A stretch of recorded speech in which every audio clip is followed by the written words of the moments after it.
Brace the rudders! Raise the sails! Raise the sails! Captain, an unidentified ship is approaching. Over. Roger. Wait, is that an Enterprise sales solution? Reach sales professionals, not professional sailors. With LinkedIn ads, you can target the right people by industry, job title, and more. Start converting your B2B audience today. Spend $250 on your first campaign and get a free $250 credit for the next one. Get started today at linkedin.com/campaign. Terms and conditions apply.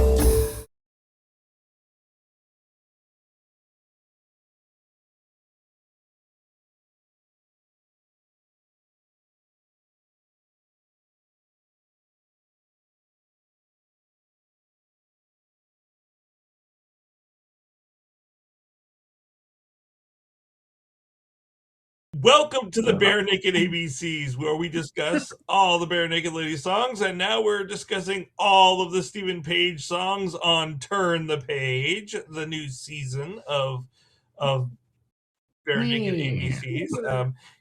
Freaky book. It only took us 380 episodes to turn the page, but we got there. We've finally done it. We've turned a corner, and now we're turning the page. Now, luckily, it won't take us quite so long to get through the Stephen Page stuff, but there's still only 25 years. Close to 75. Yeah. It's been 600 years. I was there, Elrond, or Gandalf. Either way, it worked. Elrond said that to Elrond Gandalf. Hubbard. Oh, wow.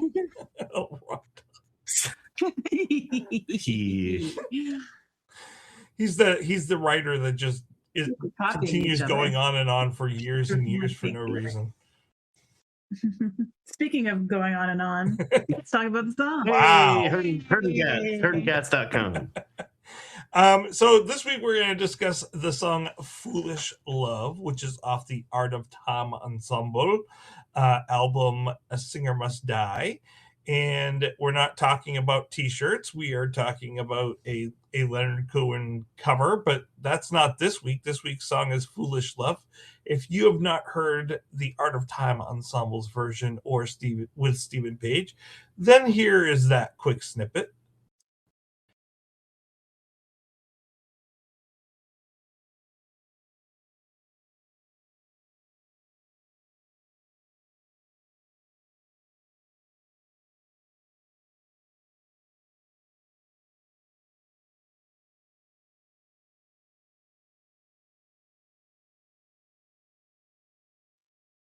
And you should probably hear what the original sounds like before we keep going on about that.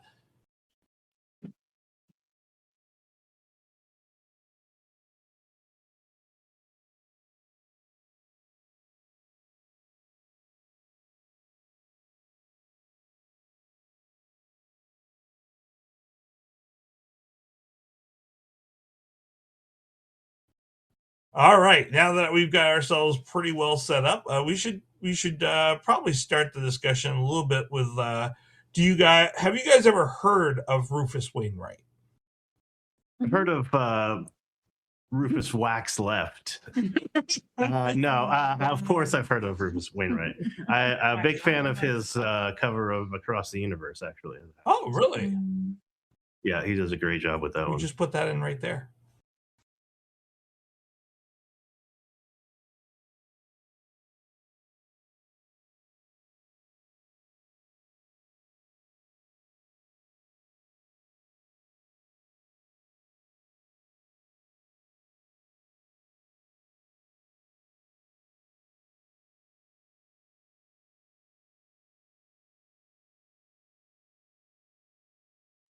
Boom. That sets us up for later because I will be referencing the Beatles. Future Tracy hates that, but I'm glad I'm sitting here. I love it. What? Aaron's referencing a different band than the one we're talking about? This never happens. Well, I mean, it Inflection totally is happens so every interesting. single time this week, this month, this album. It's a guarantee. I don't know. Other than like that one song, have you listened to him exhaustively, or?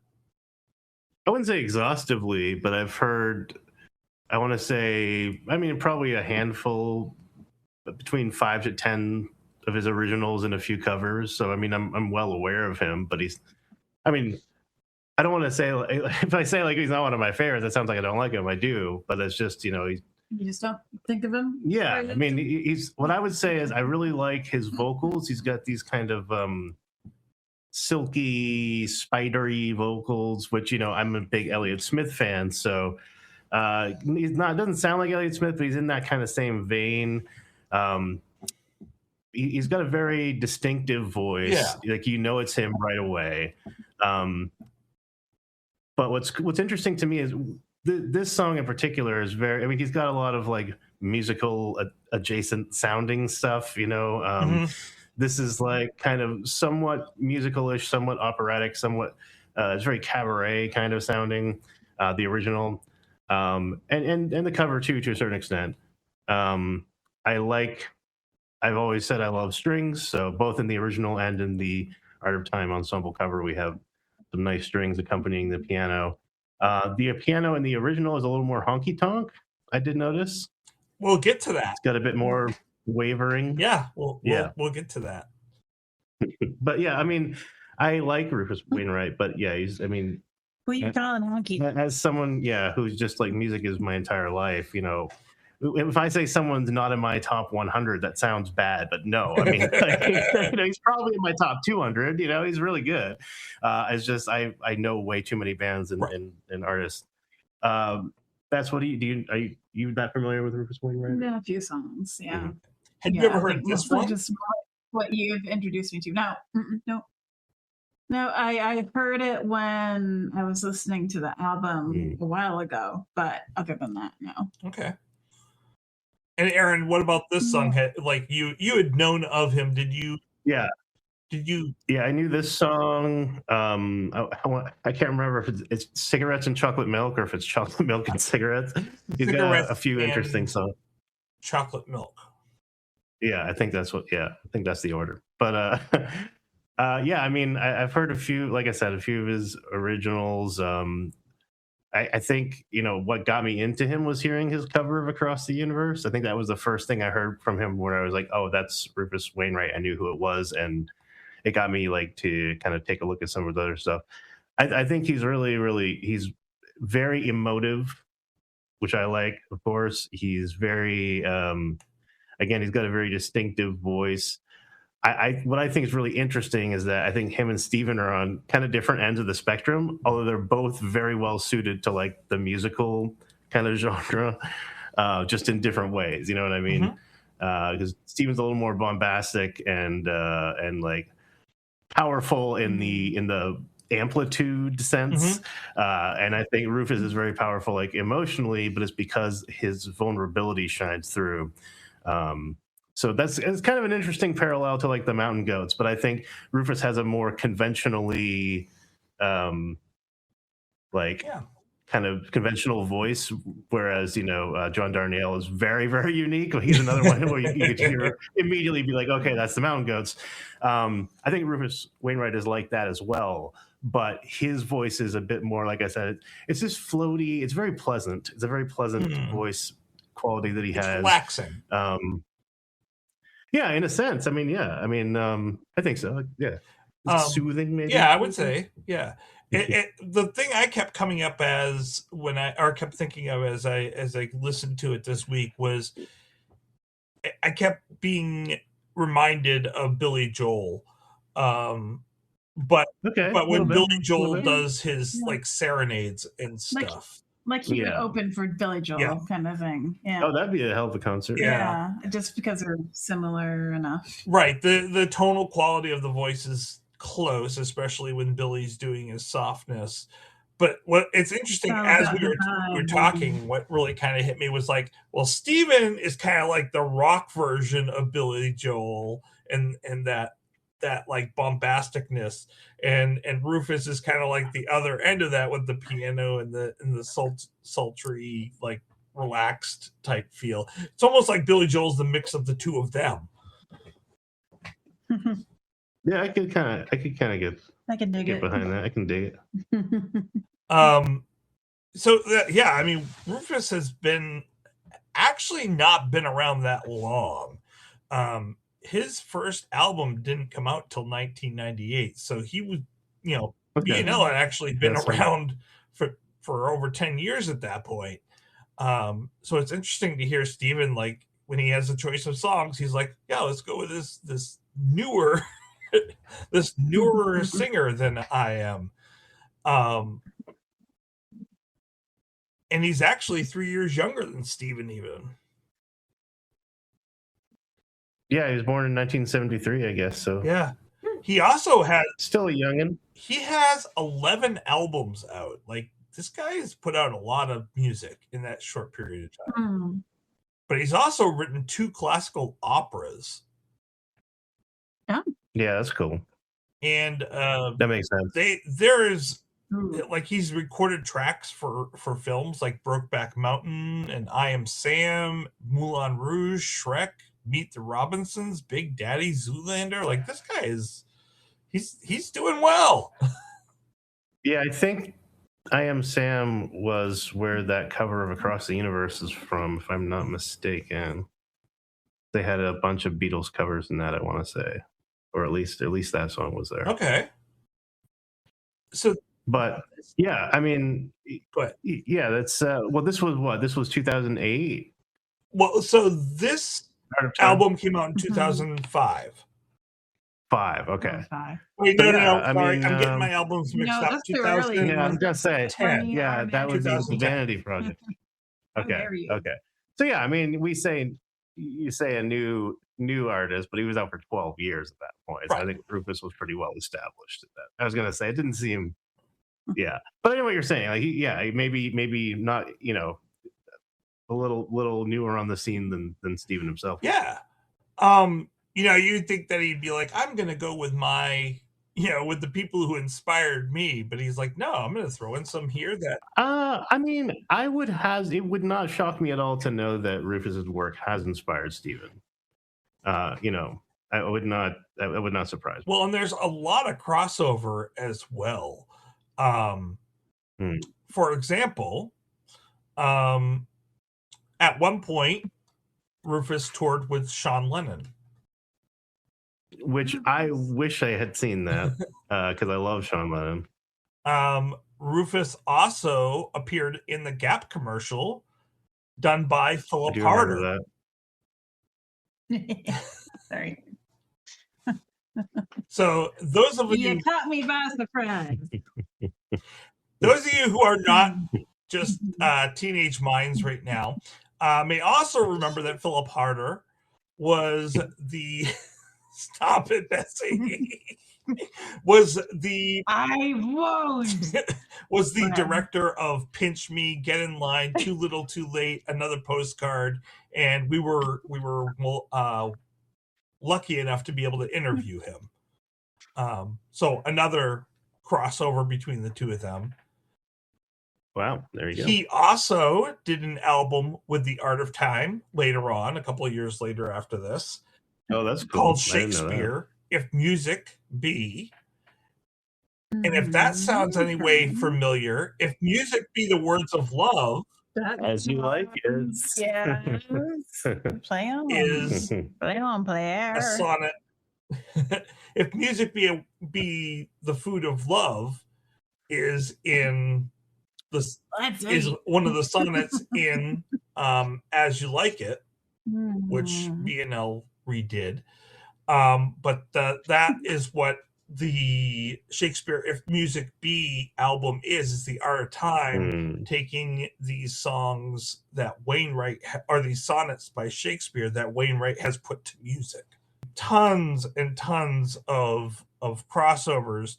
And then there was this performance called If You Love, Gentlemen Prefer Broadway, that both Steven and Wainwright were in, which was a Toronto-based event. It basically featured men singing love songs originally written for Broadway musicals. Broadway musicals, you said.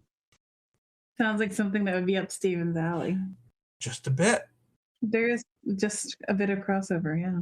Yeah, for sure. So yeah, I mean, these guys are definitely revolving in each other's spheres several times throughout the years. So I Oh, nice, nice. Wow, you're a poet and you didn't even know. Anybody want a peanut? So this song that we're supposed to be talking about tonight, Foolish Yeah. Love, is the first song off the first album that he ever created. The Wow. way that this album was created was this guy reminds me a lot of Paul McCartney, because one like loves the instrumentation, loves to have orchestra in there, but spends a lot of time culminating his musical experience. We'll say over the course of the first album was created over the course of 2 years.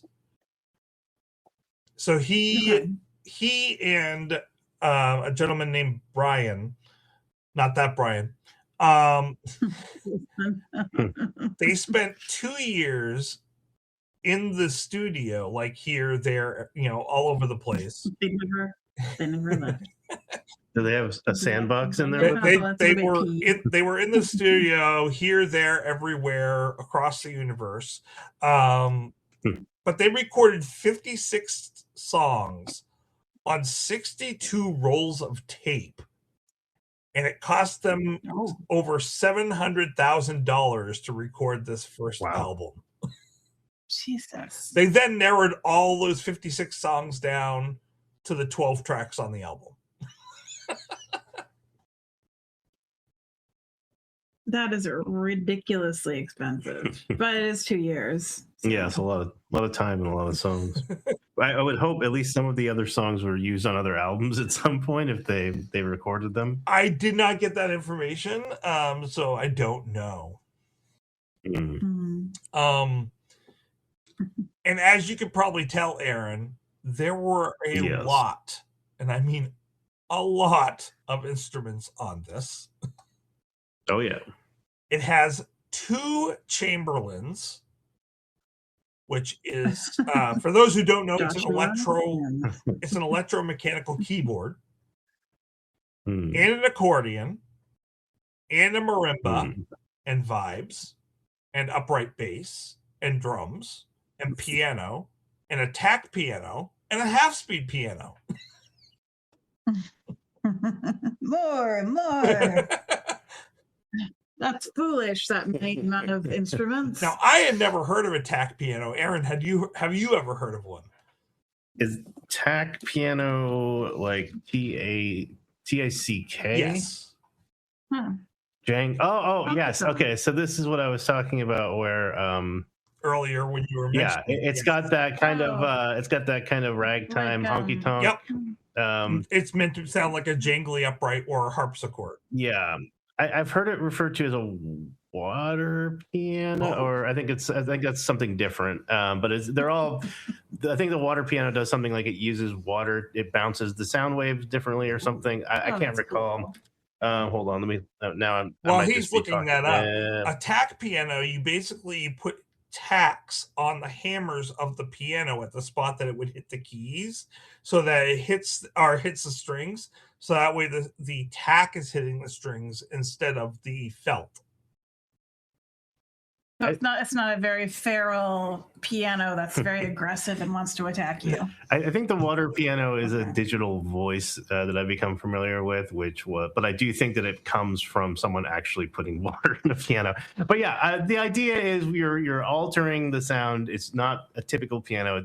It resonates in a different way, which creates that kind of interesting honky tonk adjacent sound. Yeah. But yeah, I noticed that right away because I was like trying to match the two to make sure they were the same key and everything. And I was like, oh, okay, well, that's the same key, but there's a little bit of a waver in there. So you get that. It almost sounds out of tune, which I guess, that's how you would get a wavering, is if two notes are being played and one is slightly out of tune to the other. Well, half of me wonders like how much of that was the fact that you had 2 chamberlins in there and the piano and the tack piano all playing the same thing at the same time. Like, Yeah. Um, Well, there's definitely that's kind of one of the reasons why it reminded me of the Beatles, specifically Sgt. Pepper's Lonely Hearts Club Band, because there's a lot of that huge Wall of sound. wall of sound instrumentation. Exactly. Yeah. and I had never heard of a half-speed piano either, so I had to look that one up too.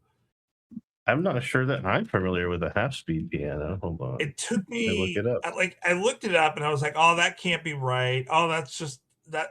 So basically, what it is you play the piano at half speed in order to get it much more clear and then and precise. they speed it Then you up in speed post. it up in post. Oh, okay, so it's not an instrument; it's a technique. Correct. Although it's interesting because Okay. in the liner notes they list it as an instrument. I'm like, well, why would you do that? But I suppose. Well, if someone specifically was playing the part that the half-speed piano was, they would want to credit them, I would imagine. Yeah. Well, it was him. Okay. But he I'm wanted sure people to know, like, he plays like a bajillion instruments, I think. Yeah. well, that's the thing. Like, there's so many instruments on that. Yeah. What's interesting and isn't on there is there's no brass, there's no woodwinds. It's all percussion instruments. And string. Yeah. Yes, and there were strings as well. Yeah. Yeah.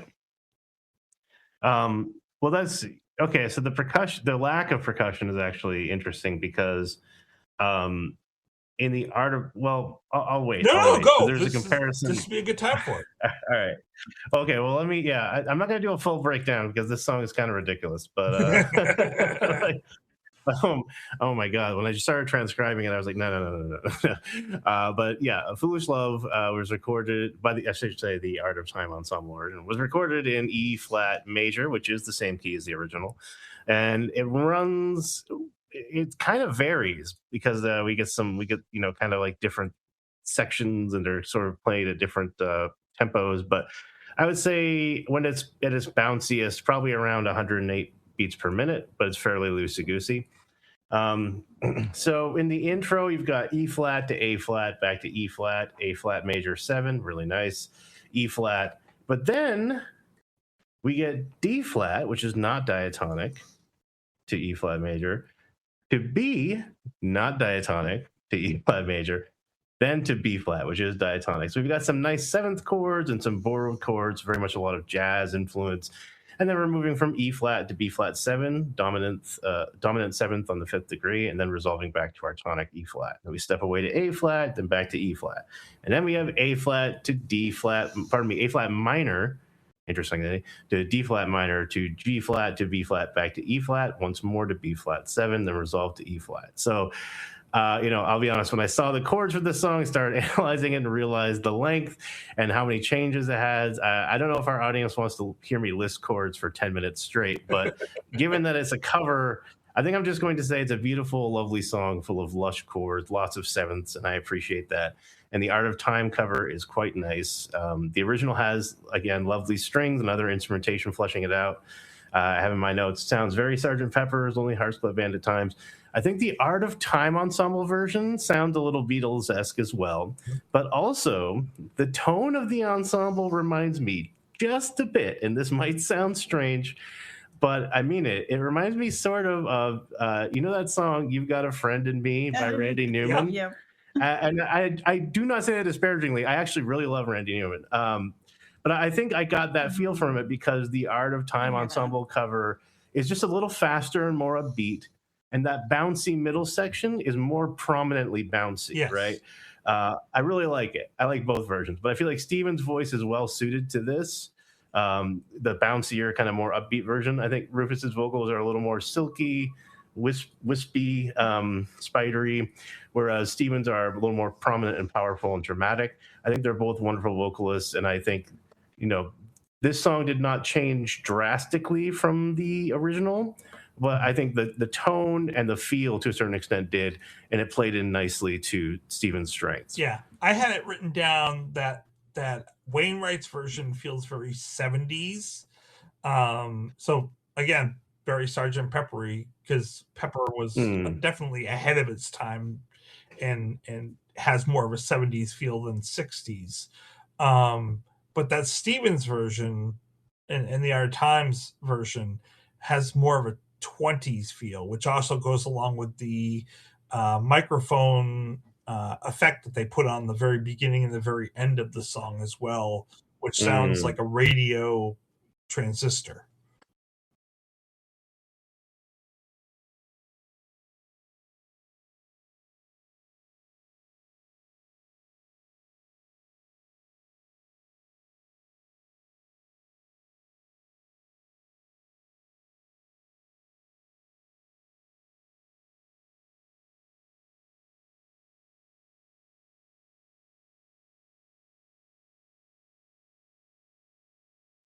Yeah, I mean, I like that effect too, because especially since I don't know, to me it marks the transition between the sections a little more dramatically, and I don't know, it's a nice little tonal shift that goes along with the kind of the thematic material too. It's a lovely song and really nice ballad. And I always like to hear a well done ballad or anti ballad or murder ballad. As you know. Any kind of ballad, really. Musically, what did you think, Betsy? I kind of liked that it was all over the place a little bit, I would guess, in a good way. Kind of held my attention because, like, it goes slow for a little while, then go a little honky tonk, and then it go kind of like a little jazzy. So I liked it. It's definitely, like they say on the internet now, it's definitely different. But I like different, so that works for me. But I just I feel like he put a lot of thought and time into this, even though it seems a little haphazard. It probably just is a reflection of how his brain works, I'm guessing. So maybe if you were like to crack open his skull, like that's the little marionettes that are dancing around in there. So I now want like that it. for the video. Yeah, what was that? They did a song with them dark marionettes or something at one point, and that was really cool. Like Just a Toy? Maybe. Anyway. You heard us, Noah. We require a video for this that now requires marionette. Yeah. Yeah, sure. I'll get right on that. Let's talk to Noah. With all the money that we can afford to pay you. We do. I know, right? Yeah, right. So much money. Sleep in a pile of hundreds every night. What's 15% of nothing? Nothing comes from nothing. Nothing ever could. Well, if we divide by 0, it's infinite, really. Not really. It's an error, but you know. Error. Yeah, what did you think of the song musically, Trace? I mean, I like it. He's gonna bother you.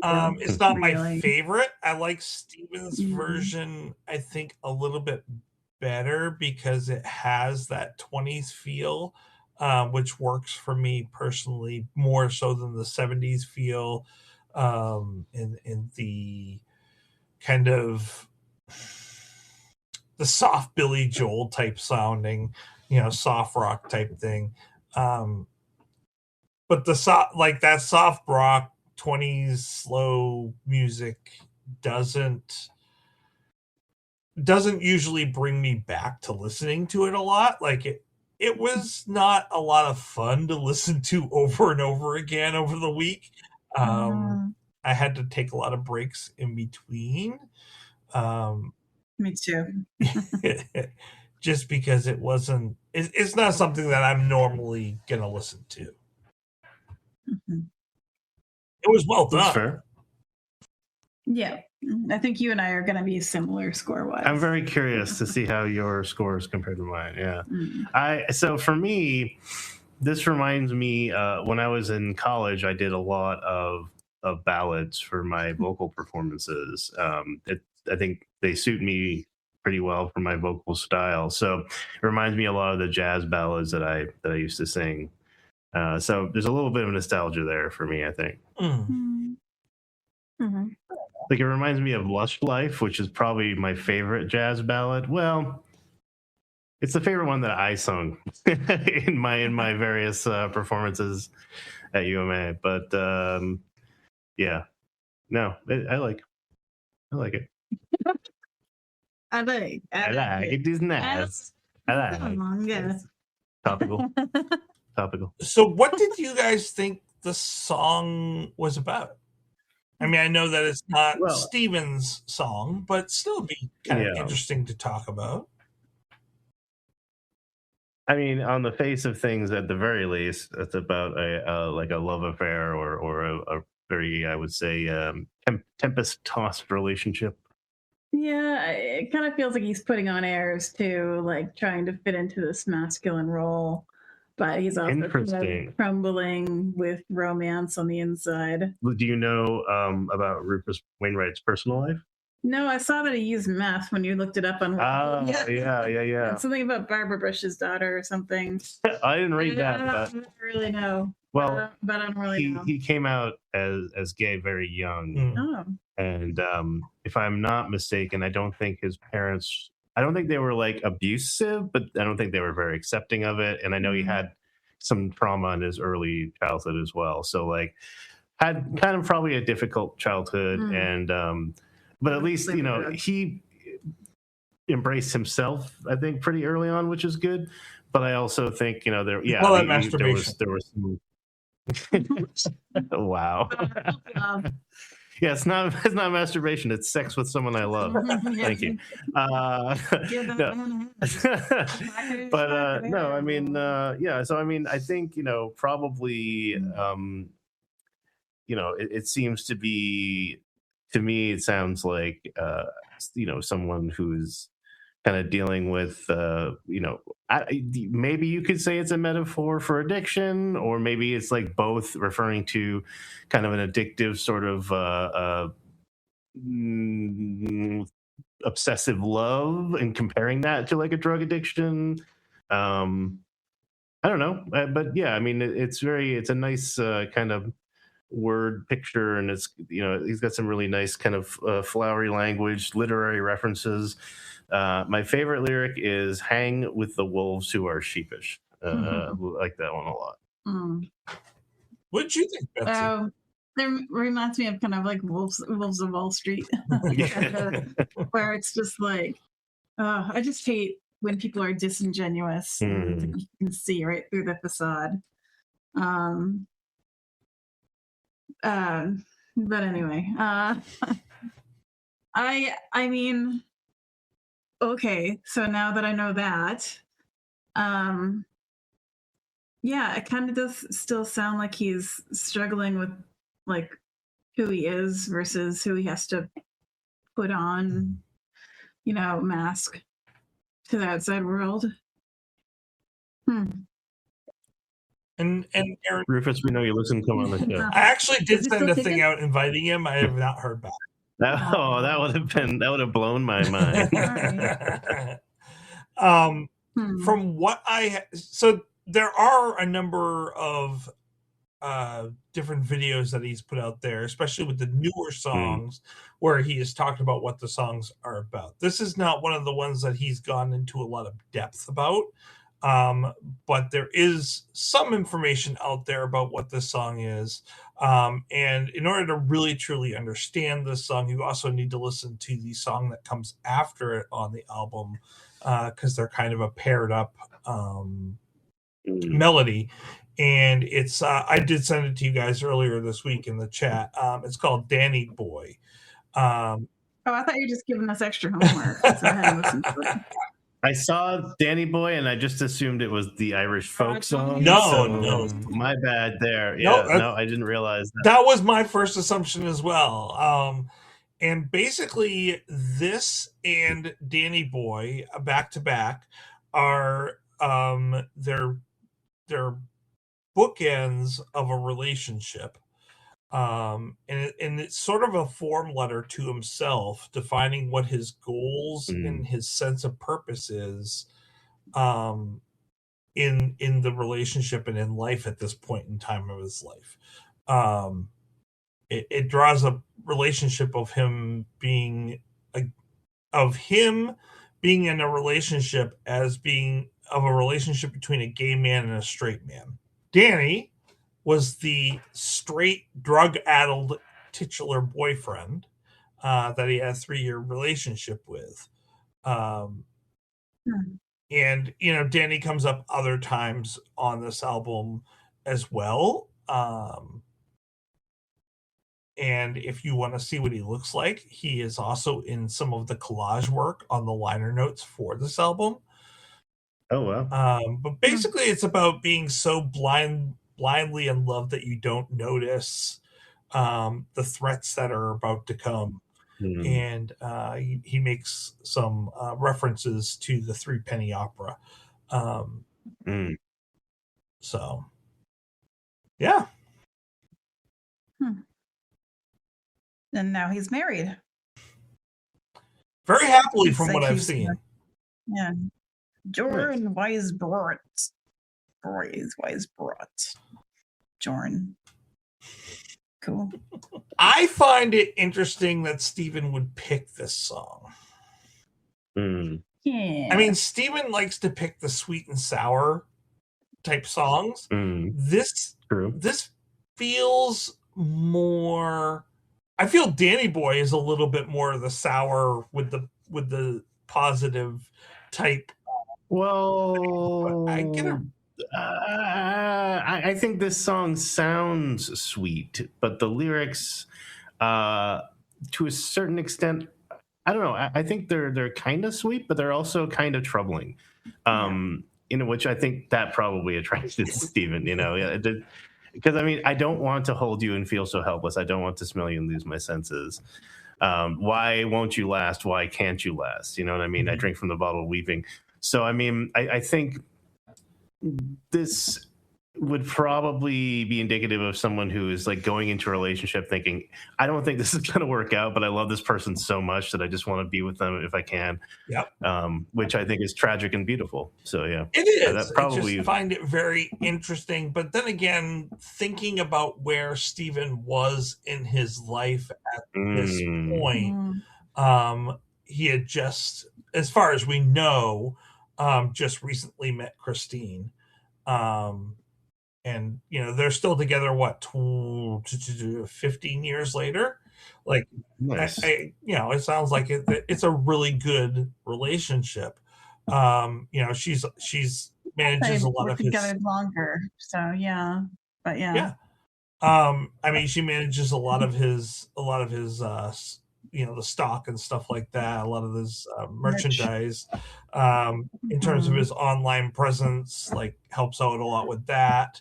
So she's pretty involved in his life, so it's not like she's just kind of hidden behind or anything like that.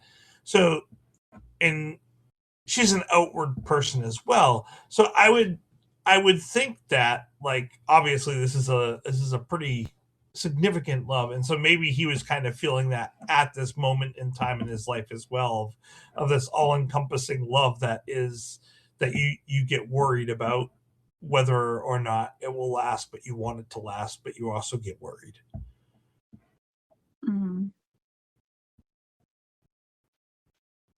Steve, we know you listen. What? Come on the show. What a horrible feeling, I guess, kind of, where you feel like you could lose it all at any minute. Yeah. Well, okay. It's really anxiety-producing, provoking. That's something.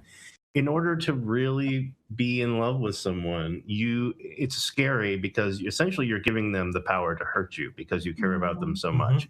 So I think there's an element of that as well. Yeah.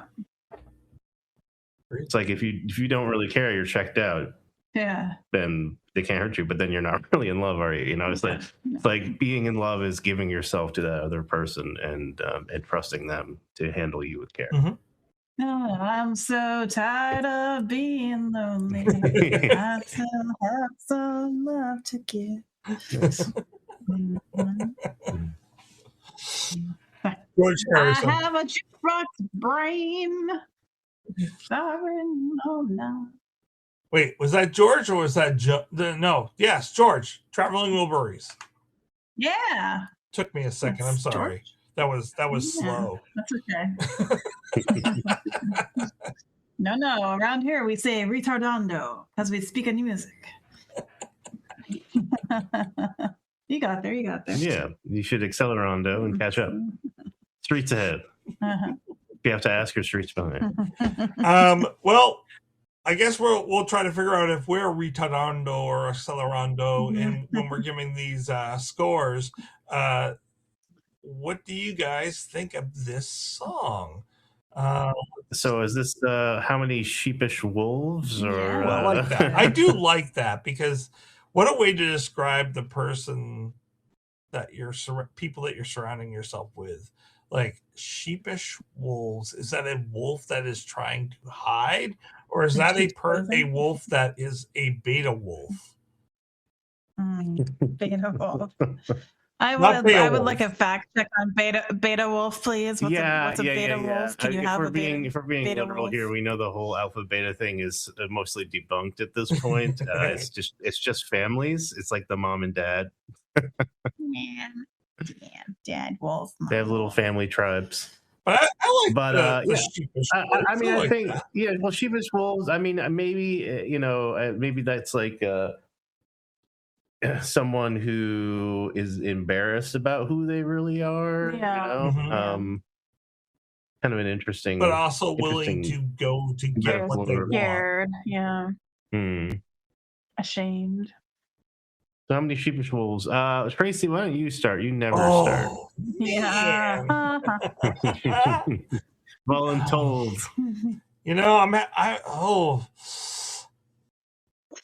It's hard for me to give scores to this and to come up with ideas of new ways to say things. I'm running out of ink. Worker schmacker. We got our segue early, folks. Really? Hey, if you're gonna make me give Wow. my rating early, Sucker punched us with the segue.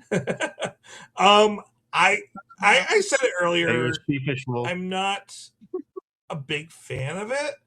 I think it's beautifully done, and I think everyone does an amazing job with what they're playing. This was not accompanied. This was Produced? Aaron, what's the correct word for saying that it was arranged? This was arranged by the same gentleman that arranged the music from the first song that we did on this album, Jim McGrath. Nice. So, I Any relation to Mark McGrath? maybe. So I think he did a great job with the arrangements. I think it's also really close to the original in a lot of ways. So, but I think they tried to make it more 20s-ish, more vaudevillian. Which I think, well, it leans into the cabaret-ness of it, because I think it's very much a hybrid of like opera, cabaret, musical, and I think they kind of like went Brechtian with it. Yeah, they leaned into it a little bit more, and I think with the instruments they had, that made sense. Putting clarinets and saxophones in there, will bring out that kind of feel a little bit more. And they upped the bounciness and made it up tempo. Yeah. Do I think they could have picked a different song by Wainwright? I don't know, because I don't know a lot of his stuff. But I'm going to give it a 6. Do I think I should throw out some questions and answer them? Yes, I think I will. Okay, 6 sheepish wolves. I was kind of sheepish with the answer there, but yeah. Yep.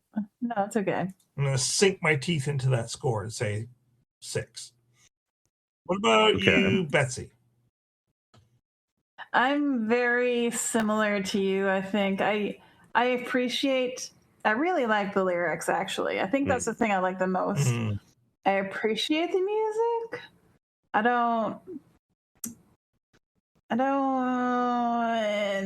really. I kind of enjoy it. I think it's kind of like an acquired taste. So I think I'm just trying to wrap my vocal ears around it. So I'm still kind of trying to get the hang of it. I liked that there's a variety of different kind of feels and instrumentation and tempos and this and that.